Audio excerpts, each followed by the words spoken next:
Cümleten selamun aleyküm hanımlar. Kanalıma hoş geldiniz.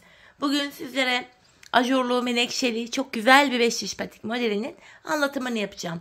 Ben patiğimde lila ve beyaz olmak üzere 2 tane patiklik ip kullandım. İplerimi şöyle bir kenara alıyorum. Patiğimde kullandığım şişlerim 3 numara. Hemen modelimi göstereceğim hanımlar. İşte menekşeli modelimiz bu şekilde. Ajurlu menekşeli çok güzel çeyizlik bir model yaptım bu defa hanımlar.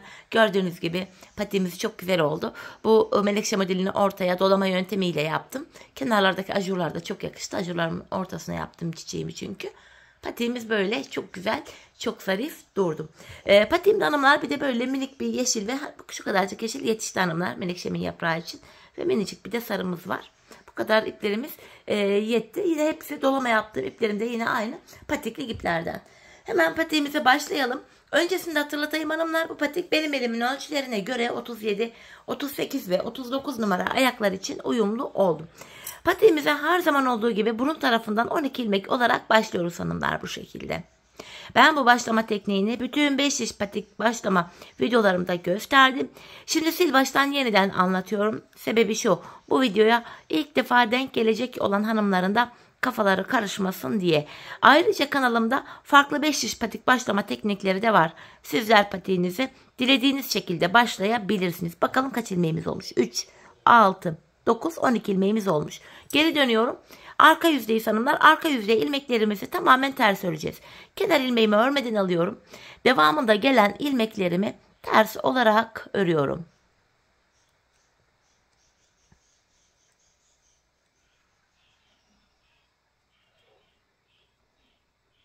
Sonuncu ilmeğimi de yine ters ördüm.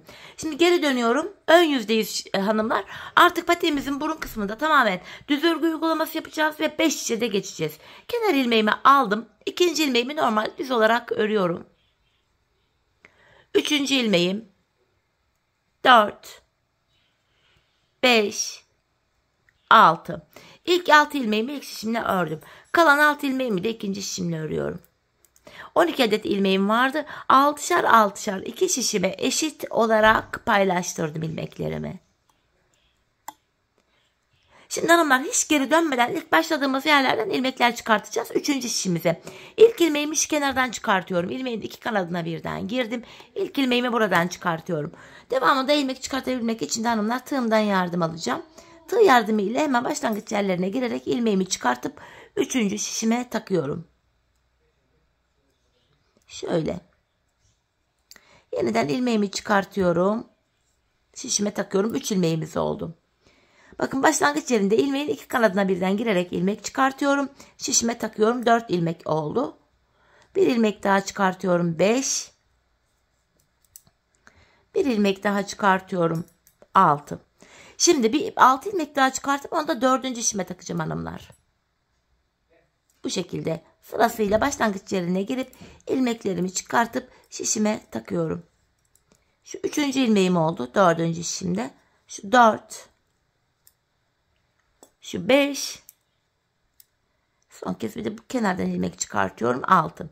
Böylece 4 şişimizde de 6'şar tane ilmeğimiz oldu. Şimdi hanımlar 5. şişimi aldım, örmeye başlayacağım. Bir sıra boyunca 4 şişimizdeki ilmeğimizi de 6 ilmeğimizi de düz olarak öreceğiz hanımlar. 5 şiş patikte bir sıra dediğimiz olay şudur: 4 şişimizdeki ilmeklerimizi de örüp tamamlayınca bir sıra örmüş oluyoruz. İlk şişimdeki 6 ilmeğimi ördüm. İkinciye geçtim. Yine buradaki 6 ilmeğimi de düz olarak örüyorum. Tamamen gördüğünüz üzere düz örgü örüyorum hanımlar buralarda. 3. şişime geldim. Yine buradaki 6 ilmeğimi de düz olarak örüyorum.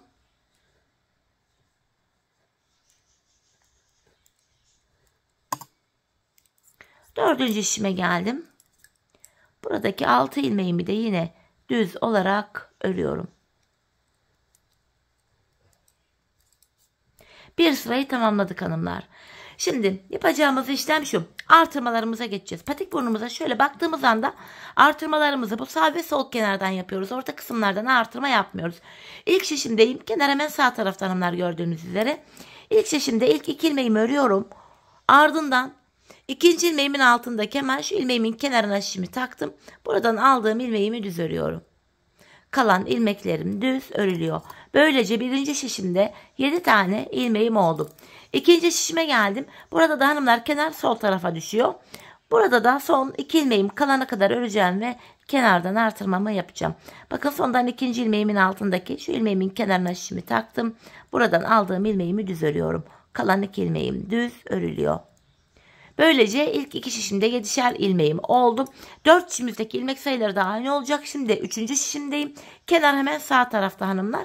İlk 2 ilmeğimi örüyorum. Ardından ikinci ilmeğimin altındaki hemen şu ilmeğimin kenarına şişimi taktım. Buradan aldığım ilmeğimi de yine düz ördüm. Kalan ilmeklerim düz örülüyor. 3. şişimde de 7 ilmeğim oldu. 4. şişime geldim. Burada da baktığımız anda kenar sol tarafta. Son 2 ilmeğim kalana kadar öreceğim ve 4. şişimde de artırmamı yapacağım. Bakın sondan ikinci ilmeğimin altındaki şu ilmeğimin kenarına şişimi takıyorum. Buradan aldığım ilmeğimi düz ördüm. Kalan 2 ilmeğim düz örülüyor. Bir sıra artırma yaptık. Şişlerimizde 7'şer tane ilmeğimiz oldu. Şimdi hanımlar bir sıra artırma yapmadan 4 şişimizdeki 7 ilmeğimizi de düz olarak örüyoruz. Yani bir sıra artırma var, bir sıra artırma yok. İlmekleri normal artırma yapmadan örüyoruz. Sebebi şu. Her sıra artırma yaparsak şayet patik burnumuz bir anda açılma yapar ve hoş bir görüntü olmaz. 3. şişime geçtim. Yine 3 ve 4. şişimdeki ilmeklerimi de düz olarak öreceğim. Bu düz ilmeklerimi örerken sizlere artırma işlemini tekrar etmek istiyorum. Artırma işlemini 1. ve 3. şişimizde ilk 2 ilmeği ördükten sonra yapıyoruz. 2. ve 4. şişimizde de son 2 ilmek kalana kadar örüp öyle artırmalarımızı yapıyoruz hanımlar. 4. şişimdeki 7 ilmeğimi de ördüm. Bir sırayı tamamladık. Tekrardan artırma zamanı. İlk şişimdeyim. Kenar hemen sağ tarafta hanımlar. Gördüğünüz gibi. İlk 2 ilmeğimi örüyorum. Ardından ikinci ilmeğimin altındaki hemen şu ilmeğimin kenarına şişimi taktım. Buradan aldığım ilmeğimi düz örüyorum. Kalan ilmeklerim düz örülüyor. Böylece birinci şişimde 8 tane ilmeğim oldu. İkinci şişime geldim. Burada da kenar sol tarafta. Son 2 ilmeğim kalana kadar öreceğim ve artırmamı yapacağım. Bakın sondan ikinci ilmeğimin altındaki şu ilmeğimin kenarına şişimi taktım. Buradan aldığım ilmeğimi düz örüyorum. Kalan 2 ilmeğim düz örülüyor. 3. şişime geldim. Burada da kenar hanımlar sağ tarafta. İlk başta ilk 2 ilmeğimi örüyorum. Ardından ikinci ilmeğimin altındaki şu ilmeğimin kenarına şişimi taktım. Buradan aldığım ilmeğimi de yine düz örüyorum. Kalan ilmeklerim düz örülüyor. İlk 3 şişimde böylece 8'er tane ilmeğim oldu. Şimdi 4. şişime geçtim. Kenar sol tarafta. Son 2 ilmeğimi kalana kadar öreceğim ve kenardan artırmamı yapacağım. Bakın sondan ikinci ilmeğimin altındaki şu ilmeğimin kenarına şişimi taktım. Buradan aldığım ilmeğimi de düz örüyorum. Kalan 2 ilmeğim düz örülüyor. Böylece 4 şişimizde de 8'er tane ilmeğimiz oldu. İlmek sayıları arttıkça şişler de yerli yerine oturuyor. Şimdi hanımlar bir sıra boyunca ilmeklerimizi düz öreceğiz. Bir sıra artıracağız. Bir sıra düz öreceğiz. Bir sıra artıracağız. Bu şekilde patiğimizin burnunu tamamlayacağız. Ben bu modelimde her bir şişimde 14'er ilmeğim olana kadar artırmalarımı yaptım. Sonra modelime geçtim. 14 ilmek yeterli geldi. Hem ajurlu hem tek renk bir model olması itibariyle tam denk geldi hanımlar. Dileyen 15'er ilmek de yapabilir. Daha küçük yapmak isteyenler 13'er ilmek de yapabilirler. Tamamen kendi ölçülerinize göre ilmek sayılarınızı ayarlayabilirsiniz. Şimdi hep birlikte her bir şişimizde 14'er ilmeğimiz olana kadar artırmalarımızı yapalım gelelim. Ardından da birlikte modelimizi kuralım. Evet hanımlar, ben her bir şişimde 14'er ilmeğim olana kadar artırmalarımı yaptım geldim. Artırmadan sonra bir sıra düz örmedim. Hemen modele başlayacağım. Öncelikle hanımlar ilk ilmeğimi bu lila ipimle örüyorum. Ardından hemen yanına bir tane beyaz ekliyorum. Bir ilmek beyaz. Bu aşamada hemen beyaz ipimin ucunu bu lila ipime bağlayacağım. Patiğimiz sökülmesin, sağlam olsun diye. Şöyle buraya 2 tane sıkı bir düğüm attım. Ardından bir mor bir lila olacak şekilde örmeye devam ediyorum. Bir ilmek mor, bir ilmek beyaz. Mor lila artık ne derseniz. Bu şekilde ilmeklerimi birer birer örüyorum. İkinci şişinden de yine lila olarak devam edecek. Şöyle baktığımız anda hanımlar görsel olarak şeklimiz bu. Diğer 3 şişimizi de aynı şekilde örelim gelelim. Evet hanımlar, diğer 3 şişimi de size tarif ettiğim gibi ördüm geldim. Modelimizde ikinci sıramıza geldik. Bu sıramızda lila olan ilmeklerimi beyaz ipim ile örüyorum. Beyaz olan o ilmeklerimi de lila ipim ile örüyorum. Bir beyaz bir lila olacak şekilde yine ikinci sıramızı örüyoruz hanımlar. Sadece renkler yer değiştirecek şekilde yerleştiriyoruz ilmeklerimizi. Bir beyaz bir lila. Bakın lila olan ilmeğimi beyaz ile örüyorum. Beyaz olanı lila ile. Bu şekilde. Şeklimiz bu. Diğer 3 işimizi de aynı şekilde tamamlayıp gelelim. Evet hanımlar, ilmeklerimi ördüm ve geldim. Bu aşamada ilmeklerimizin tamamını beyaz ile öreceğiz. Artık bu lila ipimizi de buraya kesip bağlayabiliriz hanımlar. Şu anda ilmeklerimizin tamamını beyaz ipimiz ile düz olarak örüyoruz.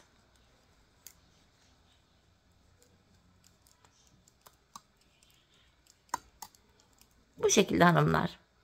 Şimdi 3 sıra boyunca 3 sıra derken hanımlar 4 işimizi bir kere öreceğiz 2. Bir daha dolanacağız. Bir kere öreceğiz, bir sıra dolanmış olacağız. Bir daha öreceğiz 2. Bir daha dolanacağız 3. Bu şekilde 4 işimizdeki ilmeklerimizi de 3 sıra boyunca beyaz ipimiz ile düz olarak örelim ve gelelim. Evet hanımlar, 3 sıra boyunca beyaz ipim ile ilmeklerimi düz olarak ördüm ve geldim. Şimdi ajurlu modelimize başlayacağız. Ön yüzde modelimizi kuracağız. Öncelikle son 3 ilmeğim kalana kadar ilmeklerimi beyaz ipim ile düz olarak öreceğim. Yani ilk 11 ilmeğimi örüyorum. Bakalım sayarak gidelim. 3, 6, 7, 8, 9, 10, 11. Şimdi bu sağ taraftaki ajurlarımızı yapacağız hanımlar. Sağa doğru kesim yapacağız. Bakın şu ikinci ilmeğin aradan şöyle girerek de sağa doğru kesim yapılabilir. Fakat ben o şekilde zorlandığım için şöyle yapacağım sağa doğru kesimimi. İkinci ilmeğimi alacağım. İlk ilmeğimin önüne getirip bırakıyorum. Bakın. Önüne bıraktım. Ardından ikisini birlikte keserek örüyorum. Sağa doğru kesimi yaptım. Şimdi ajurumu yapacağım. İpimi şişime bir kere doluyorum. Ortadaki bir ilmeğimi düz ördüm. İlk ajurumuzu yaptık. İkinci şişime geldim. Ardından ikinci şişimde hemen ipimi şişime bir kere doluyorum. Burada da sola doğru kesim yapacağız. Yani iki ilmeğimizin ikisini birlikte aynı anda keserek öreceğiz. İlk ajurumuzu yaptık. Şişimizde kalan diğer ilmeklerimi düz olarak örüyorum. Ajurumuzun ilk sırasını bu şekilde oluşturduk hanımlar. Geldik patiğimizin taban bölümüne.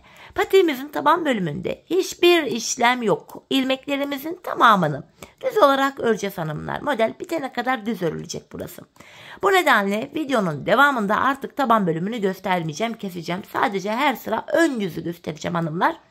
Sizler videonuzu durdur oynat yaparak patiğinizi kolayca yapabilirsiniz.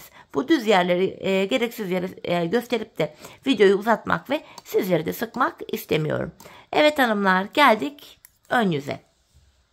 Bir önceki sırada ajurlu model yapmıştık hanımlar. Bu sıramızda ajurlu model yok. İlmeklerin tamamını düz öreceğiz. Yani bir sıra ajurlu modelimizi kuruyorsak bir diğer sıra ajurlu olan ilmeklerimizi tamamen düz öreceğiz.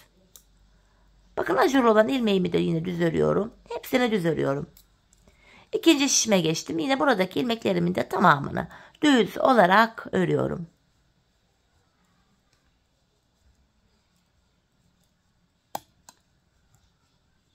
Ön yüzde sıramızı tamamladık hanımlar. Geldik tabanımıza. Şimdi tabanımızı düz olarak örelim gelelim. Evet. Tabanımızı ördüm geldim hanımlar. Yeniden ön yüzdeyiz. Burada ajurumuz sağa doğru kayacak. Bir önceki sırada 11 ilmek örüp öyle kesim yapmıştık. Sağa doğru kesim yapmıştık. Şimdi 10 ilmek öreceğiz. Her defasında birer ilmek eksilerek gidecek. Ya da şöyle de hesaplayabilirsiniz. Ajurlu ilmeğimizin önündeki 2 ilmeğe kadar öreceğiz. Sayıyoruz. 2, şu 3. ilmeğim. 4, 5, 6, 7, 8, 9, 10. 10 ilmeğimi ördüm. Ardından öndeki 2 ilmeğimi alıyorum. Yine sağa doğru kesim yapacağım. İkinci ilmeğimi ilk ilmeğimin önüne getirip bıraktım. İkisini birlikte örüyorum. Kesim yapıyorum. İpimi şişime bir kere doladım. Ardından hanımlar hemen öndeki 2 tane ilmeğimi düz örüyorum. İkinci şişime geçtim. İkinci şişimde de ilk ilmeğimi düz olarak öreceğim hanımlar. Bakın ilk ajur olan ilmeğimi düz olarak örüyorum. Ardından ipimi şişime bir kere doluyorum. Sol taraftaki ajurumuzu yaptık şimdi. Ve ardından öndeki 2 ilmeğimi birlikte sola doğru keserek örüyorum. Şişimde kalan diğer ilmeklerimi düz örüyorum. İkinci ajurumuzu da bu sıramızda yapmış olduk böylece. Şimdi tabanımızı düz olarak örüp gelelim. Evet hanımlar, tabanımızı ördüm. Şimdi ön yüzdeyiz. Bir önceki sırada ajur yapmıştık. Bu sıramızda ilmeklerimizin tamamını düz öreceğiz. Bir sıra ajur yapıyorsak bir diğer sırada ilmeklerimizi düz örüyoruz hanımlar. Bakın ajurlu ilmeğim dahil hepsini düz örüyorum. İkinci şişime geçtim. Yine buradaki ilmeklerimi de tamamen düz olarak örüyorum.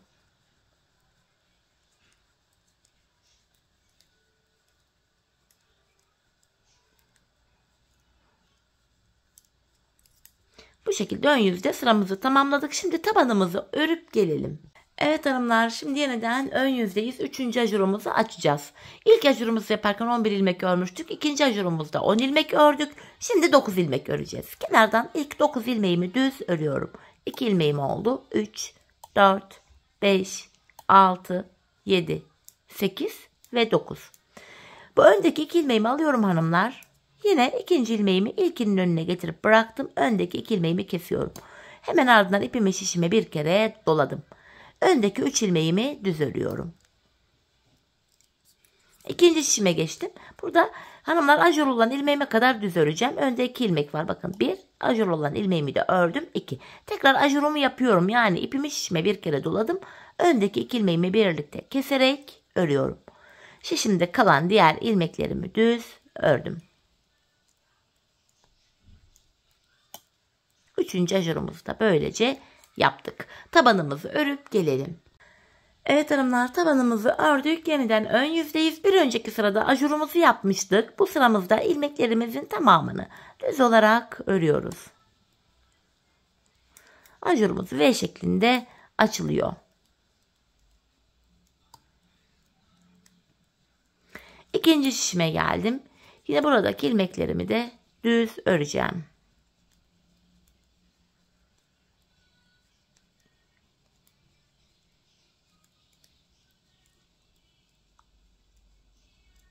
Bu şekil.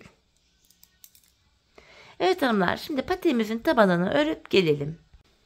Evet hanımlar, patiğimizin ön yüzündeyim. Şimdi de 4. ajurumuzu açacağız. Bunun için de bir önceki sırada ajur yaparken 9 ilmek örmüştük. Şimdi 8 ilmeğimizi öreceğim. Şu 3. ilmeğim 4, 5, 6, 7, 8. Ardından öndeki 2 ilmeğimi alıyorum. İlmeklerin yerlerini değiştirdim. Sağa doğru kesimimi yaptım. İpimi şişime bir kere doladım. Öndeki 4 ilmeğimi düz örüyorum. İkinci şişime geldim. Burada da ajur olan ilmeğime kadar öreceğim. Bakın şu öndeki 3 ilmeğimi düz öreceğim. Şu 3. ilmeğim. Tekrar ipimi şişime doluyorum ve öndeki 2 ilmeği birlikte keserek örüyorum. Ardından şişimde kalan diğer ilmeklerimi sıra sonuna kadar düz örüyorum. Tabanımızı örüp gelelim. Tabanımızı ördüm geldim hanımlar. Şimdi yeniden ön yüzdeyiz. Bir önceki sırada ajurlarımızı yapmıştık. Şimdi ilmeklerimizin tamamını düz olarak öreceğiz. 4. ajurumuzu yaptık. İkinci şişime geçiyorum. Yine buradaki ilmeklerimi de düz olarak örüyorum.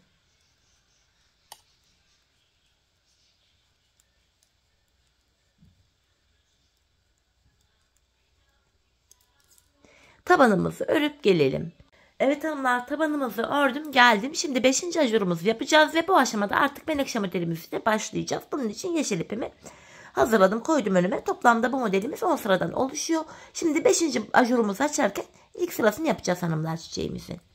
Bu aşamada bir önceki sırada 8 ilmek örüp öyle ajurumuzu yapmıştık. Şimdi 7 ilmek örüyorum.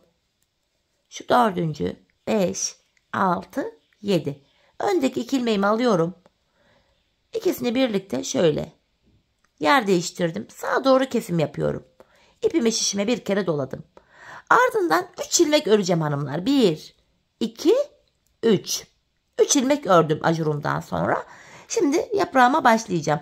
3 ilmeğime dolama yapacağım. Hanımlar, dolamalı yapmayı bilmeyenler bakın şöyle 3 ilmek bu şekilde örebilirler. Şöyle düz örgü yöntemiyle de yapabilirler. Ben dolama tercih ettim bu defa. Farklı dursun diye. Şöyle 3 ilmeğime dolama yapacağım. Dolamayı da şöyle yapıyorum. Yeşil ipimi beyaz ilmeğimin etrafında bakın bir kere, şöyle 2 kere dolandırıyorum. Dolama yapacağım ilmek sayısı bitmediği için yeşil ipim patiğimin ön yüzünde bekliyor. Dolama yaptığım ilk ilmeğimi beyaz ipimle düz örüyorum. Bu şekilde. Şimdi ikinci ilmeğime dolama yapacağım. Bakın. Öndeki beyaz ilmeğimin etrafında bakın şöyle 1 oldu. Bir daha geçiriyorum. 2. 2 kez döndürdüm. Yine yeşil ipim bakın ön yüzde kalacak hanımlar. Dolama yaptığım ilmeğimi örüyorum. Dolamamız bitene kadar yeşil ipimiz önde kalıyor hanımlar, renkli iplerimiz. Şimdi 3. ilmeğime dolama yapacağım. Aldım yine yeşil ipimi. İkinci şişimdeki ilk ilmeğim.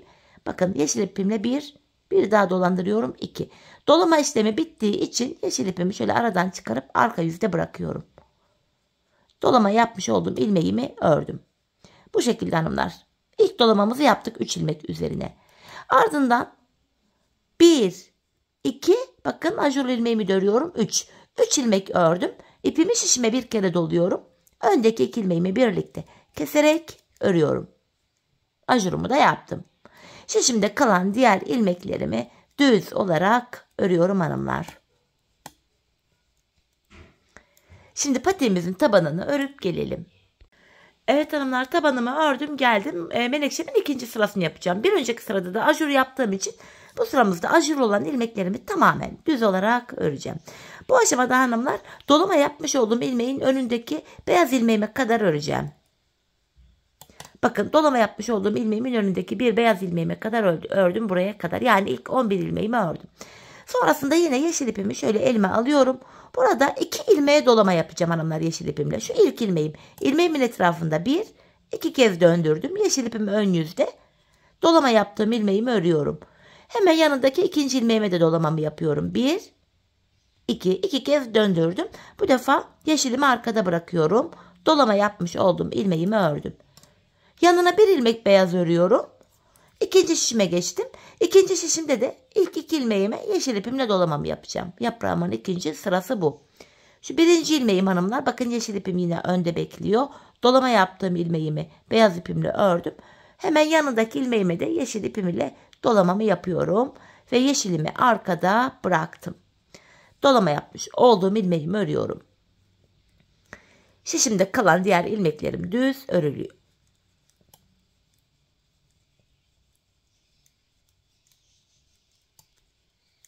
Şimdi tabanımızı örüp gelelim. Evet hanımlar, modelimizin yeniden ön yüzündeyiz. Bu defa 6. ajurlarımızı açacağız. Yaprağımızın da 3. sırasını yapacağız.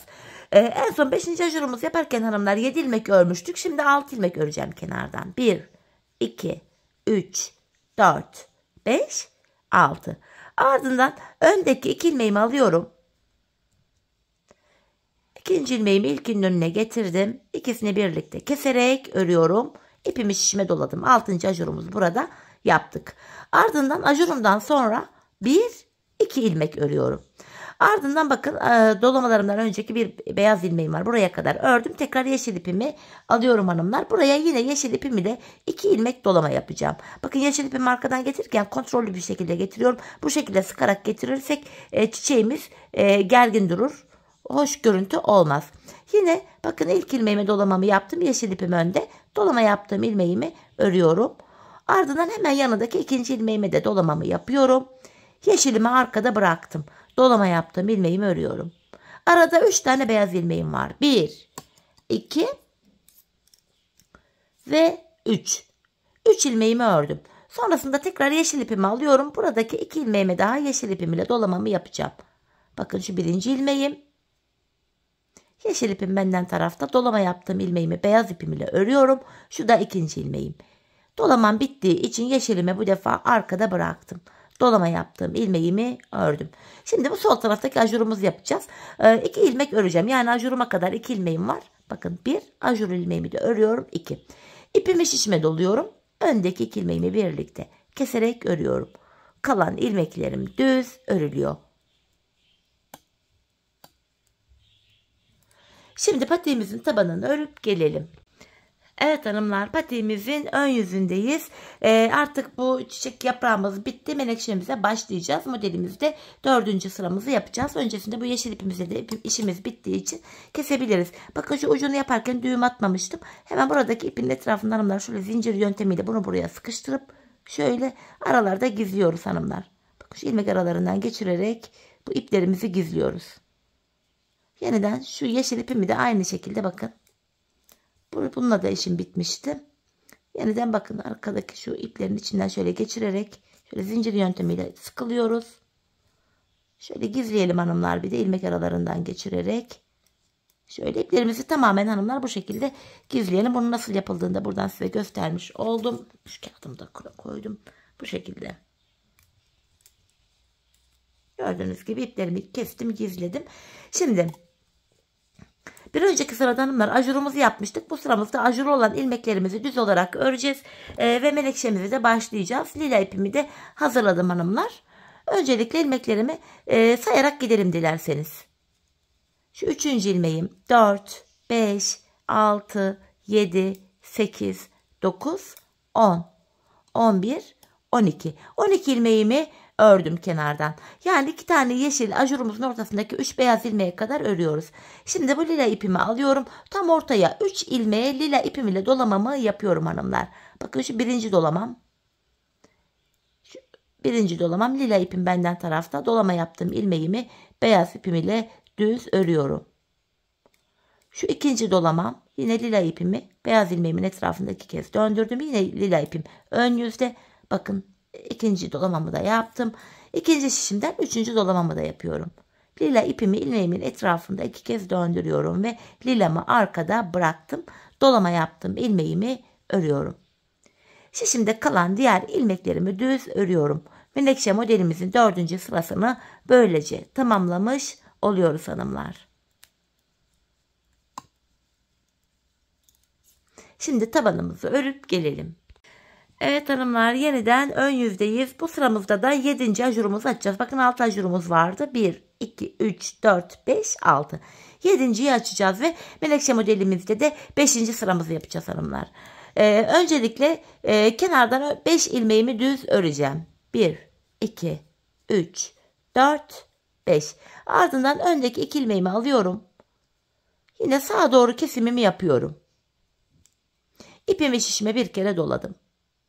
Ardından hanımlar öndeki bu lila dolamalarıma kadar olan ilmeklerimi öreceğim. Yani 5 ilmeğimi örüyorum. 1, 2, 3, 4, 5. Sonrasında modelimizin 5. sırası şöyle oluyor. Lila ipimi alıyorum. Buradaki ilmeğime, bir ilmeğime dolama yapıyorum lila ipimle. Bakın, bir ilmeğimin etrafında 2 kez lila ipimi döndürdüm ve lilamı arkada bırakıyorum. Dolama yaptım, ilmeğimi ördüm.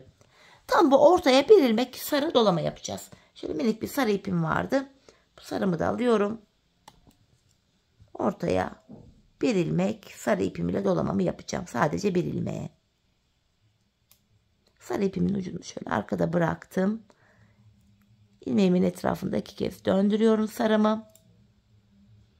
Dolama yaptım, ilmeğimi ördüm.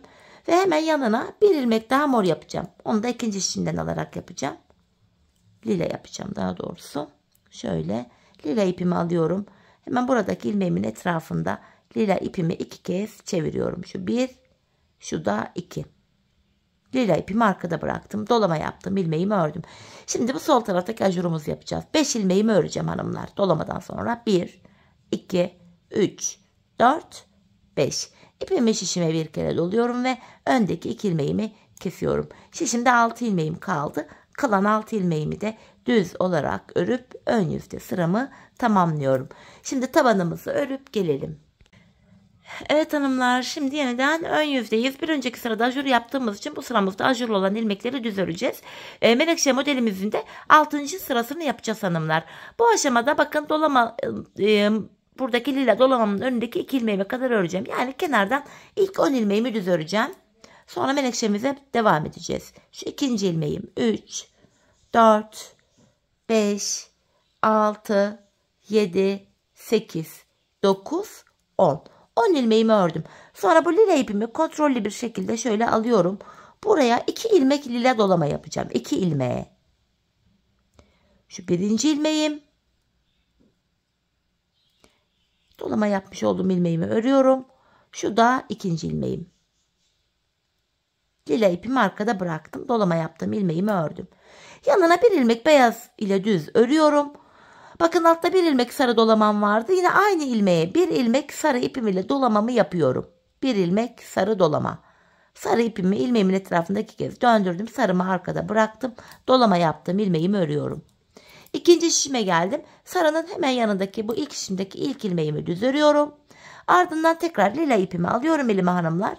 2 ilmeğe lila dolamamı yapıyorum. Menekşemizin 6. sırası bu şekilde yapılıyor. Dolama yaptığım ilmeğimi ördüm. Hemen yanına bir ilmek daha dolama yapıyorum. Ve lila ipimi arkada bıraktım. Dolama yaptığım ilmeğimi ördüm. Bu sıramızda ajur olmadığı için kalan ilmeklerimin tamamını düz olarak örüyorum hanımlar.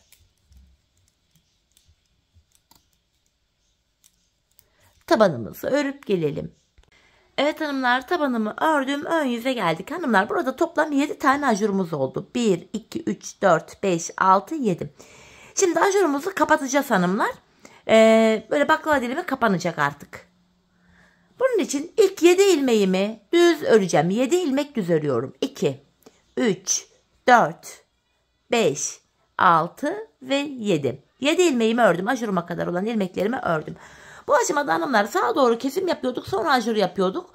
Artık içe doğru kapanırken önce ajurumuzu yapacağız. Sonra da sola doğru kesim yapacağız bu tarafta. 7 ilmek ördüm. Ajurumu yapıyorum. Yani ipimi şişime bir kere doladım. Öndeki 2 ilmeğimin ikisini birlikte keserek örüyorum.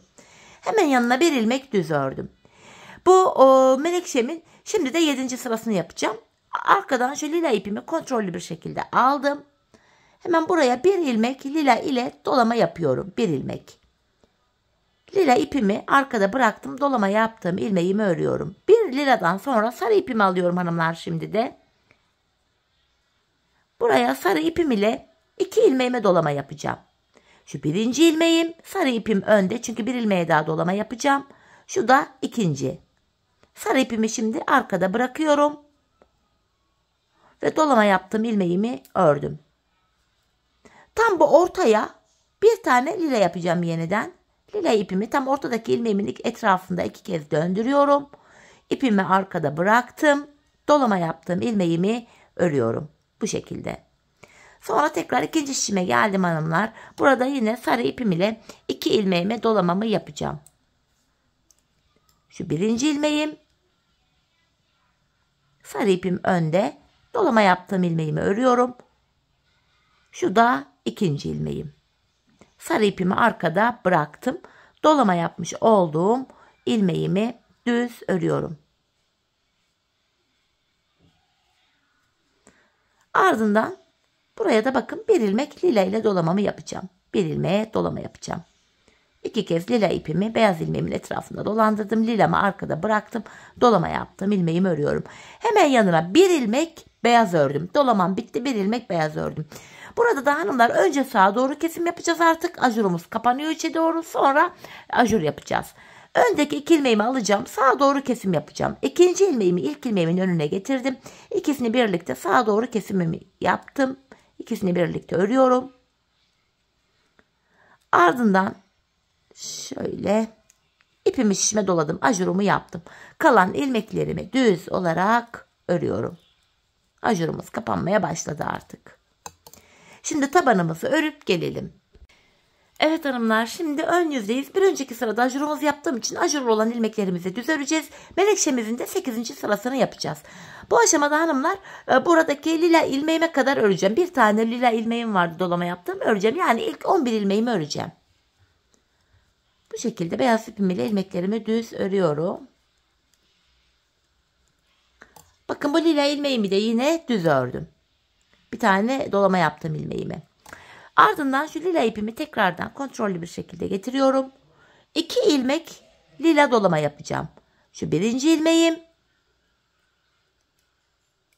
Şu da ikinci ilmeğim.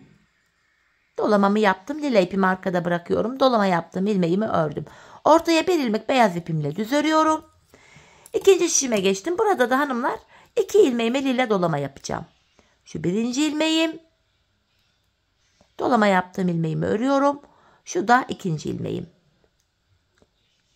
Lila ipimi arkada bırakıyorum. Dolama yaptığım ilmeğimi ördüm. Kalan ilmeklerimin tamamını düz olarak örüyorum. Bakın ajurlu ilmeğim dahil hepsini düz örüyorum.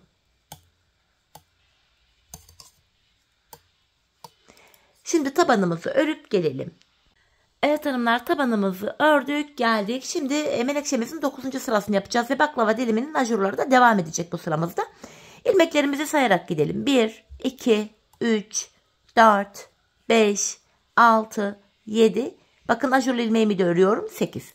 8 ilmeğimi ördüm. İpimi şişme bir kere doluyorum. Öndeki 2 ilmeğimi kesiyorum. Ardından kesim yaptıktan hemen sonra yine lila ipimi alıyorum hanımlar. Buraya 3 ilmeğe lila dolama yapacağım. 3 ilmeğe. Şu birinci ilmeğim. Şu ikinci ilmeğim. Şu da üçüncü ilmeğim. 3 ilmeğe dolamamı yaptım ve lila ipimi arkada bırakıyorum. Dolama yaptım, ilmeğimi ördüm. Ortadaki bir ilmeğimi beyaz ile düz örüyorum. İkinci şişime geçtim. Yine buradaki 3 ilmeğime de lila ile dolamamı yapacağım hanımlar. Şu birinci ilmeğim. Dolama yaptığım ilmeğimi beyaz ipimle örüyorum. Şu ikinci ilmeğim. Lila ipim yine önde. Şu da üçüncü ve sonuncu ilmeğim. Lila ipimi bu defa arkada bırakıyorum. Dolama yaptığım ilmeğimi örüyorum. Hemen ardından hanımlar öndeki 2 ilmeğimi sağa doğru kesim yapacağım. Ajurumuz kapanıyor baklava dilimimiz. Sağa doğru kesimimi yaptım. İpimi şişime bir kere doluyorum. Kalan ilmeklerimi düz olarak örüyorum. Menekşemizin 9. sırasını tamamlamış olduk. Şimdi tabanımızı örüp gelelim. Evet hanımlar, şimdi yeniden ön yüzdeyiz. Bir önceki sırada ajur yapmıştık. Ajurlu olan ilmeklerimizi düz öreceğiz. Ama menekşemizin 10. sırasını yapacağız bu sıramızda. Sonuncu sırasını. Öncelikle hanımlar mor dolamalarıma kadar olan ilmeklerimi öreceğim. Bakın mor dolama ilmeğime kadar olan ilmeklerimi ördüm. Yine mor ipimi alıyorum. Yine arkadan kontrollü bir şekilde sıkmadan şöyle getiriyorum. Buradaki 2 ilmeğime mor ipim ile dolamamı yapıyorum hanımlar. Şu ikinci ilmeğim. İlk ilmeğimdi pardon. Mor ipim önde bekleyecek daha. Bir ilmeğime dolamamı yaptım. Sonra mor ipimi tekrardan buradaki ilmeğimin etrafında da şöyle 2 kez döndürüyorum. Mor ipimi arkada bıraktım. Dolama yaptığım ilmeğimi ördüm. Arada 3 beyazım var. 1, 2. İkinci şişimden devam ederek örüyorum. 3. Sonrasında hanımlar yine mor ipimi aldım. Buraya 2 ilmek mor ile dolamamı yapacağım. Şu birinci ilmeğim. Şu da ikinci ilmeğim. Morumu arkada bıraktım. Dolama yaptım, ilmeğimi ördüm. Artık hanımlar bu sarı ve mor ipimizi de kesip arkaya gizleyebiliriz. Yeşil iple zaten göstermiştim nasıl yapacağımızı. Şimdi kalan ilmeklerimizin tamamını düz olarak örüyoruz. Menekşemiz bitti hanımlar. Ajurlarımızı kapatmaya devam edeceğiz yine. Tabanımızı örüp gelelim. Evet hanımlar, tabanımızı ördüm geldim. Şimdi yeniden ön yüzdeyiz. Ajurlarımızı kapatmaya devam edeceğiz. Ajurlu ilmeğime kadar olan ilmeklerimi öreceğim. Sayarak gidelim. 1, 2, 3, 4, 5, 6, 7, 8. Ajurlu ilmeğimi de ördüm. 9. İpimi şişme bir kere doluyorum. Öndeki 2 ilmeğimi kesiyorum. Arada 5 ilmeğimiz olacak hanımlar. 1, 2, 3. İkinci şişimden devam ediyorum. 4 ve 5. Ardından öndeki 2 ilmeğimi alıyorum. İlmeklerin yerlerini değiştirip sağa doğru kesimimi yaptım. İpimi şişime doluyorum. Kalan ilmeklerimi düz olarak örüyorum hanımlar. Şimdi patiğimizin tabanını örüp gelelim. Evet hanımlar, bir önceki sırada ajurumuzu yapmıştık. Bu sıramızda ilmeklerimizin tamamını düz olarak öreceğiz. Bir sıra ajur yapıyorduk, bir sıra ilmeklerimizi düz örüyorduk. Bir önceki sırada bakın ajurlarımızı yaptığımız için bu sıramızda ilmeklerimizi tamamen düz örüyoruz. İkinci şişime geldim. Yine buradaki ilmeklerimi de düz olarak örüyorum hanımlar. Baklava dilimimiz bu şekilde kapanıyor artık. Böyle. Tabanımızı örüp gelelim.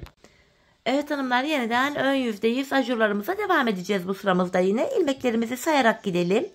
1, 2, 3, 4, 5, 6, 7, 8, 9. Ajurlu ilmeğimi de örüyorum. 10. İpimi şişime doluyorum. Öndeki 2 ilmeğimi kesiyorum. Bu defa arada 3 ilmeğimiz kaldı. 1, 2, ikinci şişimden devam ediyorum. 3. Ardından burada da sağa doğru kesim yapacağız. Öndeki 2 ilmeğimi alıyorum. Yer değiştirip sağa doğru kesim yaptım. İpimi şişime doladım. Kalan ilmeklerimi düz örüyorum. Bu sıramızda yine ajurumuzu yaptık. Şimdi patiğimizin tabanını düz örüp gelelim. Evet hanımlar, tabanımızı ördüm geldim, ön yüzdeyiz. Bir önceki sırada ajurlarımızı yapmıştık. Bu sıramızda yine ilmeklerimizi tamamen düz olarak örüyoruz.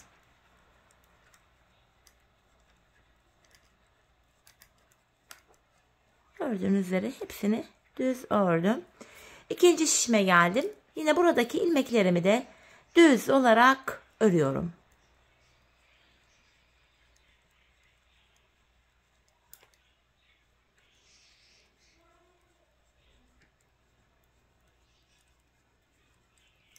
Şimdi patiğimizin tabanını örüp gelelim. Evet hanımlar, yeniden ön yüzdeyiz. Ajurumuza devam ediyoruz. Yine sayarak gidelim. 1, 2, 3, 4, 5, 6, 7, 8, 9, 10, 11. 11 ilmeğimi ördüm. İpimi şişime bir kere doluyorum. Öndeki 2 ilmeğimi kesiyorum. Arada 1 ilmeğimiz kaldı. 1 ilmeğimi düz ördüm. İkinci şişime geçiyorum. Burada da hanımlar bakın, ajurumdan önce 2 ilmeğim var. Bu 2 ilmeğimi alıyorum. İlmeklerin yerlerini değiştirip sağa doğru kesim yapıyorum ve ipimi şişime bir kere doluyorum. Kalan ilmeklerimi düz olarak örüyorum.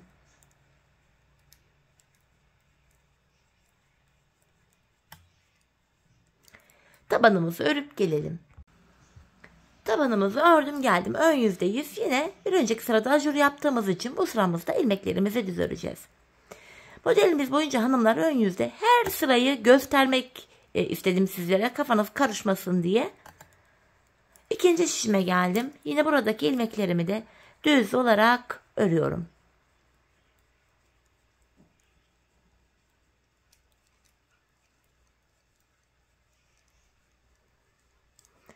Tabanımızı örelim gelelim. Evet hanımlar, yeniden ön yüze geldik. Artık son sıra ajurlarımızı yapacağız. İlmeklerimizi sayarak örelim. 1, 2, 3, 4, 5, 6, 7, 8, 9, 10, 11. Ajurlu ilmeğimi de ördüm. 12. Ardından ipimi şişime bir kere doluyorum. Bu defa ortada hanımlar böyle dik düzgün bir görüntü oluşsun diye üçlü kesim yapacağız. Şöyle ki şu öndeki 2 ilmeğimi alıyorum hanımlar. Bakın şu ilk 2 ilmeğimi aldım ajurumu yaptıktan sonra. Yine sağa doğru kesim yapacakmış gibi ikinci ilmeğimi ilk ilmeğimin önüne getirdim. Ardından bu 2 ilmeğimi ve diğer hemen yanındaki 3. ilmeğimi de alıyorum. Üçünü birlikte keserek örüyorum. Üçlü kesim yapıyoruz. Bu şekilde, bakın bu şekilde tam tepe bölümü dik ve düzgün duruyor. Hemen ardından ikinci şişimde ipimi şişime bir kere doluyorum. Hemen bu sol taraftaki ajurumuzu yapıyoruz. Şişimizde kalan ilmeklerimizi tamamen düz olarak örüyoruz. Ajurumuz bitti hanımlar. Şimdi tabanımızı örelim gelelim. Tabanımızı ördüm ve geldim hanımlar. Bu baklava dilimi şeklindeki ajurlu modelimizi bitirdik. Artık ilmeklerimizin hepsini tamamen düz öreceğiz. Ajurlu modelimiz yok. Bu şekilde hepsini tamamen beyaz ipim ile düz olarak örüyorum. Düz örgü uygulaması yapıyoruz. Bilek ayrımından önceki alt hazırlık bu şekilde. Şimdi hanımlar 4 şişimizdeki ilmeklerimizi de 3 sıra boyunca beyaz ipimiz ile düz olarak örelim gelelim. Evet hanımlar, 3 sıra boyunca ilmeklerimi düz ördüm ve geldim. Şimdi bilek ayrımını yapacağız. Öncelikle ön yüzdeyim, ilk şişimdeyim. Son bir ilmeğim kalana kadar ilmeklerimi düz öreceğim hanımlar. Yani ilk 13 ilmeğimi öreceğim. Bakın burada son bir ilmeğim kaldı. İlk şişimdeki sonuncu ilmeğim ile ikinci şişimdeki ilk ilmeğimi alıyorum. Bu iki ilmeği birbiriyle yer değiştiriyorum. Yer değiştirerek örüyorum hanımlar, bakın. Bilek ayrımında ilmekleri böyle yer değiştirdik. Bunun sebebi şu, bu bilek ayrımımız daha sıkı ve sağlam oluyor. Şimdi patiğimizin yanlarına geçtik hanımlar. Ben bu patiğimin kenarlarına 7'şer ilmek haroşa ördüm. Örgümüzün hem ön hem arka yüzünde düz örgü örünce haroşa oluyor. Hem ön hem de arka yüzde ters örgü örünce de haroşa oluyor. Ben örgümüzün her iki tarafında düz örgü örerek haroşalarımı elde ediyorum. Şimdi ilk 7 ilmeğim kenarımızda haroşa olduğu için düz örüyorum. 3, 4, 5, 6, 7. 7 haroşamı ördüm. Diğer ilmeklerimi de ön yüzde olduğum için yine düz olarak örmeye devam ediyorum. Hanımlar, artık patiğimizin arka bölümüne geçmiş bulunmaktayız. Ön yüzde düz, arka yüzde de ters örgü uygulaması yapacağız. Arka yüz derken bilek ayrımına kadar öreceğiz. Ardından geri döneceğiz. İlmeklerimiz arka yüzde ters örülecek o şekilde. Şimdi tabanımızdaki ilmeklerimizi örüyorum düz olarak. Bu şekilde. Bir diğer şişime geldim. Yine buradaki ilmeklerimi de düz örüyorum. Tabanımıza denk gelen şişimiz hanımlar bu. Bu şekilde tamamen düz örgü uygulaması yapıyorum.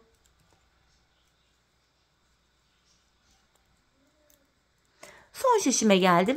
Yine buradaki ilmeklerimi de düz öreceğim.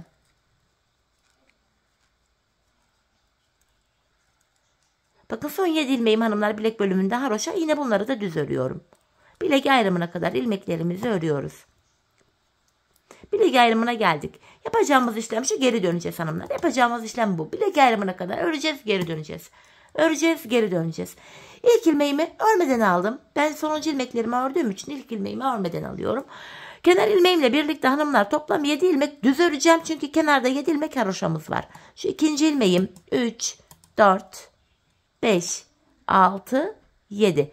Bakın buraya bir diş haroşamız düştü. Devamında gelen ilmeklerimi de arka yüzde olduğum için ters olarak örüyorum. Bir diğer şişime geldim. Yine buradaki ilmeklerimi de ters öreceğim. Patiğimizin arka bölümünde hanımlar yapacağımız işlem bundan ibaret. Ön yüzde düz örgü öreceğiz. Bilek ayrımına kadar gideceğiz. Geri döneceğiz. Arka yüzde de ters örgü uygulaması yapacağız. Sadece kenarlardaki 7'şer ilmek haroşalarımızı haroşa olarak öreceğiz. Başka yapacağımız bir ayrıntı, detay, model yok. Patiğimizin arkası bundan ibaret. Bir diğer şişime geçtim bu arada. Buradaki ilmeklerimi de yine ters olarak örüyorum. Bilek ayrımı yaptığımız son şişimize geldik. Burada da ilmeklerimi ters öreceğim. Sadece kenardaki son 7 ilmeğim haroşa olduğu için 7 ilmeğimi düz öreceğim.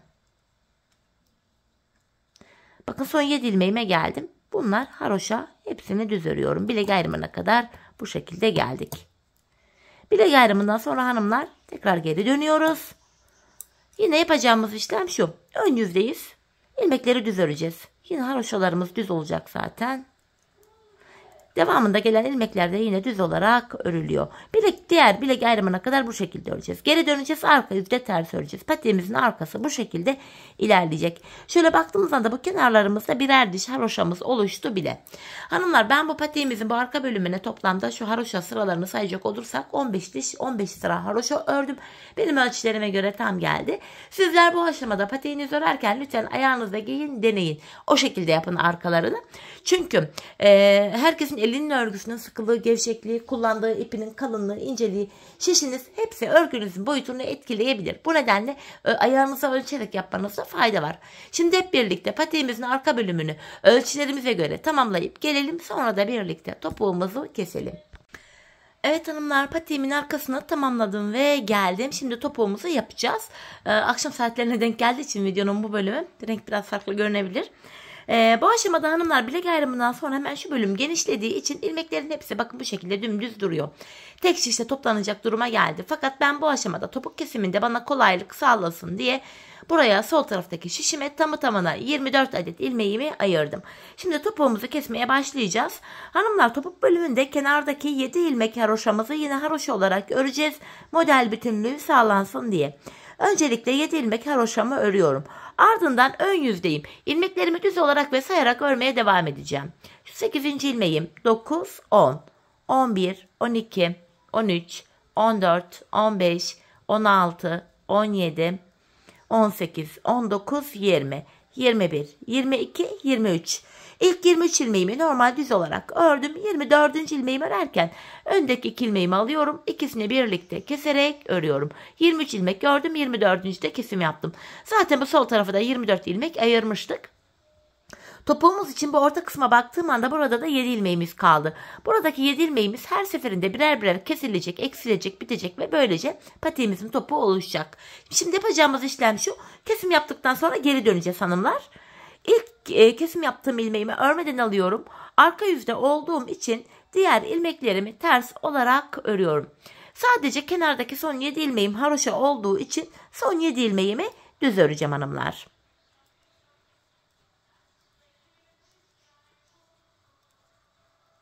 Bakın son 7 ilmeğime geldim. Buralar haroşa olduğu için düz örüyorum. Şimdi geri dönüyorum hanımlar. Bir önceki sırada yaptığımız işlemin aynısını yapacağız. Yani ilk 23 ilmeğimizi öreceğiz. 24. ilmeğimizi örerken öndeki 2 ilmeğimizi keseceğiz.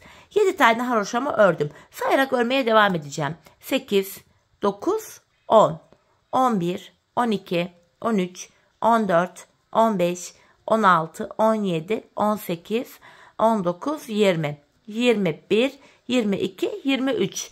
Yine ilk 23 ilmeğimi ördüm. 24. örerken öndeki 2 ilmeği keserek örüyorum. Yine kesimimi yaptım. Bir önceki sırada arada 7 ilmeğimiz vardı. Şimdi baktığımız anda 6 ilmek kaldı. Yani 1 ilmek eksildi. Şimdi yapacağımız işlem şu. Kesim yaptıktan sonra tekrar geri döneceğiz. Arka yüz ilmekleri öreceğiz. Ön yüzde tekrardan ilk 23 ilmeği öreceğiz. 24. örerken kesim yapacağız. Biz bu kesim işlemini bu aradaki 6 ilmeğimiz bitene kadar devam edeceğiz. Şimdi hep birlikte bu aradaki 6 ilmeğimiz bitene kadar patiğimizin topuğunu sizlere tarif ettiğim gibi keselim ve gelelim. Evet hanımlar, patiğimin topuğunu sizlere tarif ettiğim gibi kestim ve geldim. İlk başta sol tarafa 24 ilmek ayırmıştık. Kesimlerden sonra sağ şişimde de 24 ilmeğim kaldı. Yani her iki şişimizdeki ilmek sayıları da birbirine eşit. Bu aşamada patiğimin düz tarafı içeride, ters tarafı da dışarıda olacak şekilde böyle ikiye katlıyorum. Hanımlar, ben tığ ile kolay kesim yapabildiğim için tığımı aldım elime. İlk kesimim şöyle. Benden taraftaki şişten bir ilmek, ikinci şişten de bir ilmek alıyorum. Bu iki ilmeği birlikte tığım ile topluyorum. Diğer kesimlerimi de şöyle yapıyorum. Benden taraftaki şişten bir ilmek, ikinciden de bir ilmek aldım. İkinci ilmeği ilkinin içinden geçiriyorum. Tığımdaki ilmekleri topluyorum. Benden taraftaki şişten bir ilmek, ikinci şişten de bir ilmek alıyorum. İkinci ilmeği ilkinin içinden geçiriyorum. Tığımdaki ilmeklerimi topluyorum.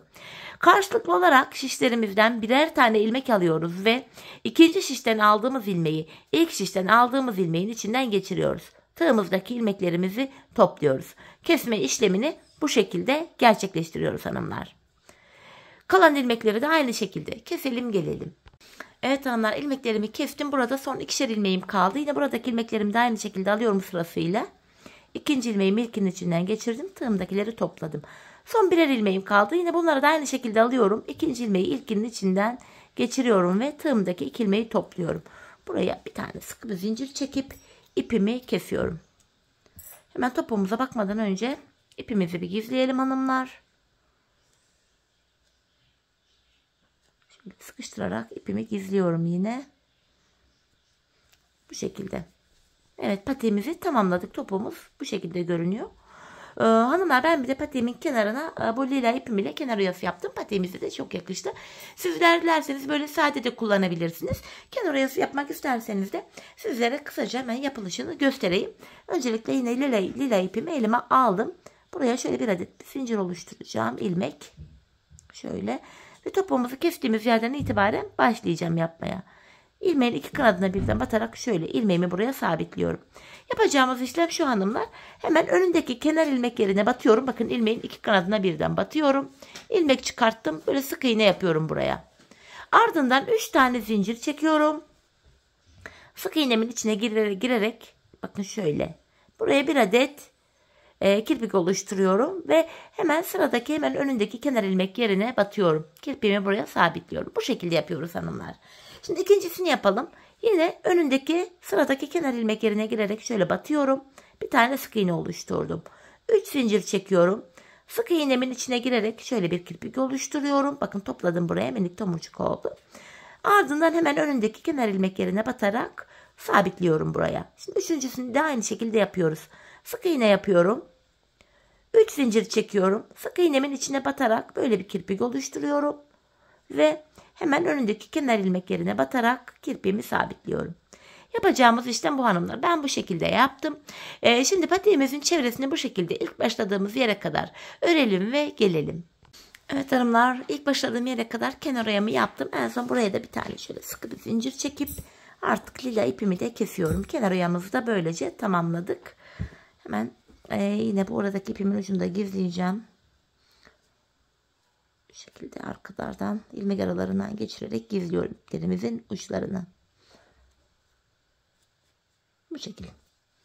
Patiğimizi bitirdik hanımlar. Şimdi patiğimizi bir de manken ayağımızda bakalım hemen. Diğer manken ayağımı bulayım. Evet. Manken ayağıma da giydireceğim. Bir de patiğimize öyle bakalım. Çünkü ajurlu modeller ayakta çok daha iyi görünüyor. Ajurları falan belli oluyor. Çok şık çeyizlik güzel bir model oldu hanımlar. Menekşeli patiğimiz. Çok tatlı oldu. Güzel durdu. Evet. Manken ayağıma da şöyle giydirdim. Hemen bakalım. Buyurun. Modelimiz bu şekilde. Yanlarını göstereyim. Patiğimizin tabanı, topuk kısmı bu şekilde. Sade, hoş, çeyizlik bir patik oldu. Evet hanımlar, yine birlikte güzel bir modelin daha sonuna geldik. Umarım sizlere faydalı, hoş bir video olmuştur. Yeni modellerde, yeni videolarda buluşmak dileğiyle şimdilik hoşça kalın, sağlıcakla kalın.